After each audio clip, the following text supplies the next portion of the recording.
दिनांक 1 जून बृहस्पतिवार प्रातःकाल 11 बजे माननीय जितेंद्र सिंह जी केंद्रीय मंत्री भारत सरकार के द्वारा एसएम कॉलेज चंदौसी में माननीय प्रधानमंत्री श्री नरेंद्र मोदी जी के नेतृत्व में सेवा, सुशासन और गरीब कल्याण के 9 वर्ष पूर्ण होने के उपलक्ष्य में विशिष्ट अतिथि संवाद कार्यक्रम में केंद्र सरकार के 9 साल की तमाम उपलब्धियों के बारे में बताया गया। विशिष्ट अतिथि संवाद कार्यक्रम में शहर के गणमान्य व्यक्तियों के साथ देश व शहर की समस्याओं पर चर्चा की गई। उन्होंने कहा कि प्रधानमंत्री नरेंद्र मोदी जी ने सुशासन संकल्प के साथ गरीबों और वंचितों को समाज में सम्मान और सुरक्षा दिलाने का वादा किया था, जिसको उन्होंने पूरा करके दिखाया है। विशिष्ट अतिथि संवाद कार्यक्रम की अध्यक्षता एसएम कॉलेज चंदौसी के प्राचार्य प्रोफेसर दानवीर सिंह यादव ने की। प्रदेश के तमाम गणमान्य नेताओं ने मंच की शोभा बढ़ाई, जिसमें श्री राजेश सिंघल, श्री राजा वर्मा, श्री सत्यपाल सिंह सैनी, जिला पंचायत अध्यक्ष श्रीमती अनामिका यादव, पंकज गुप्ता, श्रीमती मंजू दिलेर आदि भी मौजूद रहीं।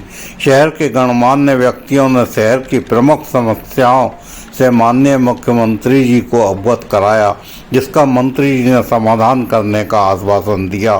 कार्यक्रम में एसएम कॉलेज के शिक्षक भी मौजूद रहे। सतीश अरोड़ा ने कार्यक्रम का संचालन किया। उन्होंने जिस विषय पर अपनी बात कर दी है माननीय मंत्री जी के साथ, उस विषय पर आप अपनी तैयारी रखें। अपने मन में विचार, शब्दकोश जो आपके पास बहुत बेहतरीन है, अच्छे शब्दों में आप माननीय मंत्री जी के साथ वार्तालाप करें। जो आपके मन के विचार हैं, जो मन के विचार और भाव हैं, आप अच्छे शब्दों में माननीय मंत्री जी के साथ विचार अपना अवश्य रखें। तिवारी साहब, माननीय सतपाल सिंह सैनी साहब, राकेश चौहान जी, डॉक्टर राकेश कुमार जी आए और उनका माल्यार्पण कर स्वागत करें। डॉक्टर राकेश कुमार जी संयोजक हैं, उनका माल्यार्पण कर स्वागत करें। बहन और अपनी बहन मंजू दिलेर जी का माल्यार्पण कर स्वागत करें। डॉक्टर चंद्रकांता जी। आज 1000 बच्चों का परीक्षा चल रही है। उस परीक्षा के बीच में इस कॉलेज के प्राचार्य डॉक्टर दानवीर सिंह यादव जी ने इस प्रोग्राम की। आज उसी के निमित्त हम सबके बीच में पार्टी के वरिष्ठ नेता, केंद्र सरकार में विभिन्न दायित्वों का निर्वहन करने वाले, चाहे परमाणु परीक्षण हो, बहुत हृदय से, बहुत विनम्रता से, बहुत आदर के साथ आपको आमंत्रित करता हूं माननीय डॉक्टर जितेंद्र सिंह। बोले भारत माता की जय, भारत माता की जय। हमारे बीच बैठे हुए आपके लोकप्रिय नेता, पूर्व रैंक के सांसद, भारतीय जनता पार्टी के उपाध्यक्ष और वर्तमान में एमएलसी सतपाल सैनी जी, जो इन सारे कार्यक्रमों का प्रभारी प्रोफेसर दानवीर सिंह जी, जिनका आभार है कि आपने थोड़े समय में इतना बड़ा आयोजन किया और समाज के भिन्न भिन्न वर्ग के वरिष्ठ लोगों को यहाँ एकत्रित किया। हमारा तो आग्रह ये भी था कि यहाँ विद्यार्थीगण भी रहते, लेकिन परीक्षा के कारण वो संभव नहीं हो पाया। हो सकता है आने वाले समय में उनके लिए एक अलग से भी आयोजन हो। हमारे संगठन की ओर से ओमवीर सिंह जी, मेरे यहाँ के अध्यक्ष, राजा साहब, बहन अनामिका जी, राकेश जी, राजेश जी, पंकज जी और यहाँ पर बैठे हुए सारे महानुभाव।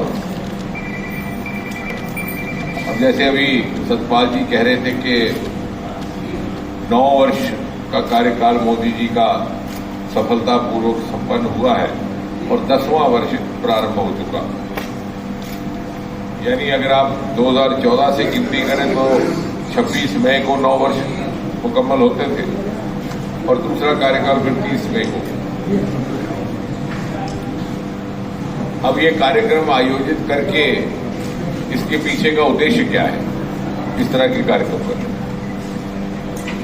और चूंकि आप वरिष्ठ लोग हैं और ये भी जरूरी नहीं कि भारतीय जनता पार्टी के औपचारिक तौर पर सदस्यों को जानते भी नहीं। पीछे भी कहा जा रहा था कि मोदी जी संकल्प के साथ निकले थे कि आखिरी कतार में खड़े आखिरी व्यक्ति तक इसका लाभ पहुंचे।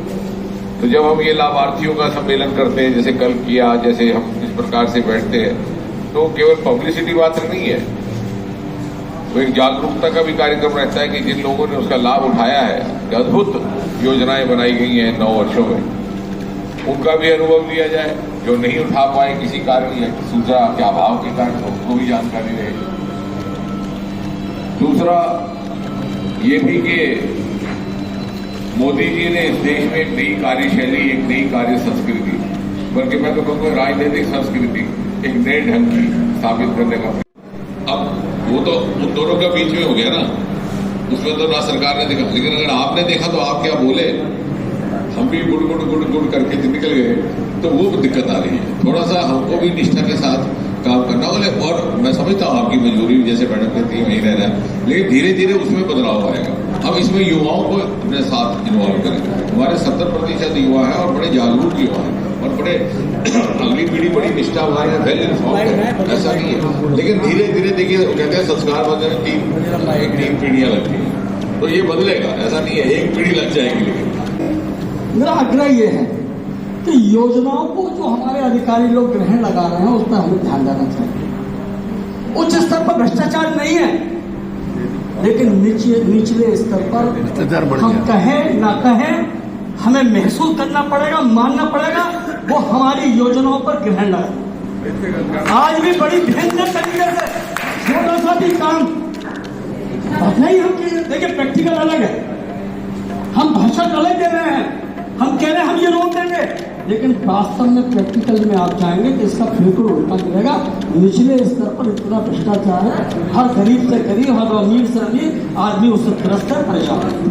दूसरा मेरा प्रश्न आज ये है कि यहाँ 2 पुल पड़ते हैं 36 फीट, 2-2 घंटे 2.5 घंटे हमें भीड़ में रुकना पड़ता है और सारे ऑफिसें, तहसील हमारी ये ओवरब्रिज के बाहर पड़ती है, लाइन के बाहर पड़ती है। कहते हैं कि एक किस्त आ भी चुकी है ओवरब्रिज के लिए, लेकिन पास भी हो चुका है। लेकिन हम जब जनता के बीच जाते हैं, लोगों के बीच जाते हैं, जब पुल पर खड़े होते हैं, तो लोगों से हमें जना क्या क्या सुनना पड़ता है कि आखिरकार कोई किस्त आई तो कहाँ आई, कहाँ रुक गई, अगर आ गई तो हमारा काम क्यों नहीं चालू हो रहा, हम क्यों त्रस्त हैं। मैं ज्यादा न कहते हुए अपनी वाणी को विराम देता हूँ। धन्यवाद। एक मिनट भाई साहब, बहुत अच्छी बात की आपने, इसका समाधान भी दे देते तो अच्छा था। समाधान तो आप लोगों के लिए सभी को कैसे आप लोगों के लिए इतने लंबी 1 घंटा लग गया ये समझाने के लिए कि सभी हर नागरिक को अपना दायित्व निभाना होगा, तभी काम बनेगा। अरे हम बताएं, हम अच्छा हम क्या करें, हम ये बता दो अपेक्षा क्या है।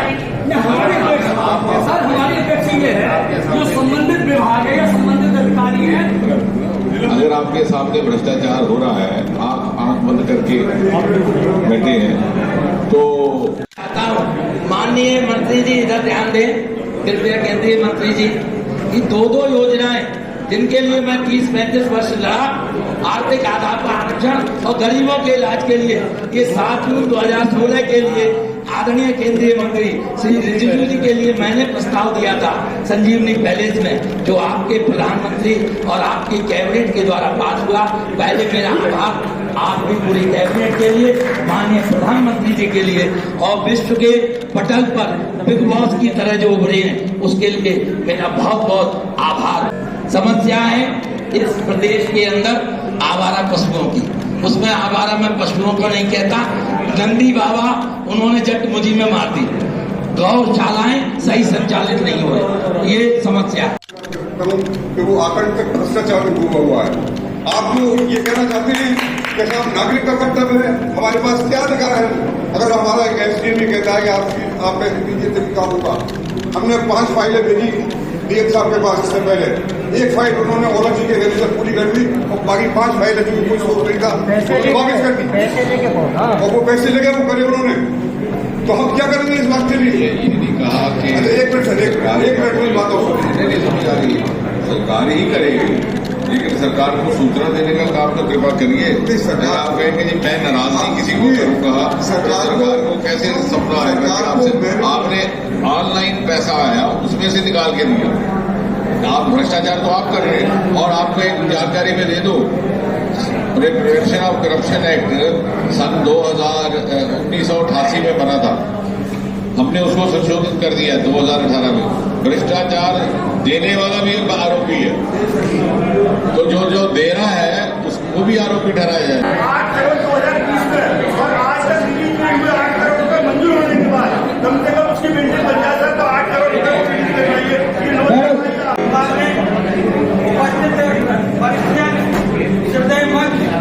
आपके साथ आदरणीय मंत्री जी ने संवाद किया, उसके उत्तर देने का काम पूर्व सांसद वर्तमान एमएलसी आदि सरकार जी ने रखने का काम किया। लेकिन जो आप कहेंगे याद नहीं रहेगा माननीय मंत्री जी को, ये तो एक चंदोसी की समस्या है, आप पूरे देश की समस्या को भी याद रखने का काम करते हैं। और डीएम साहब से माननीय एमएलसी साहब के साथ आदरणीय मंत्री जी अभी डीएम साहब संपर्क लेंगे, उनसे बोल देंगे। आप लोगों के साथ राज्यपाल जी जो वाली बात है 4 महीने में क्या हुआ, वो एचएम पद से हटाए गए, लेकिन अब एचएम में 2 पीसीएस है, पीसीएस तो रहेंगे, लेकिन उनको एचएम से हटा दिया। आप लोगों की शिकायत है डीएम का क्या हुआ, डीएम साहब से मिलाने की बात हम रखेंगे और आप सबने अपने सुझाव रखे। आदरणीय मंत्री जी ने उन सुझावों का मोदी जी की 9 साल में जो देश की दिशा और दशा दोनों बदलने का काम किया है, आप सबके सहयोग से आपने भूल का बटन दबाने का काम किया। इसी कारण से प्रदेश और देश में सरकार बनी है और देश में 1947 के बाद 2014 के बाद नया भारत सरकार बनने का काम किया।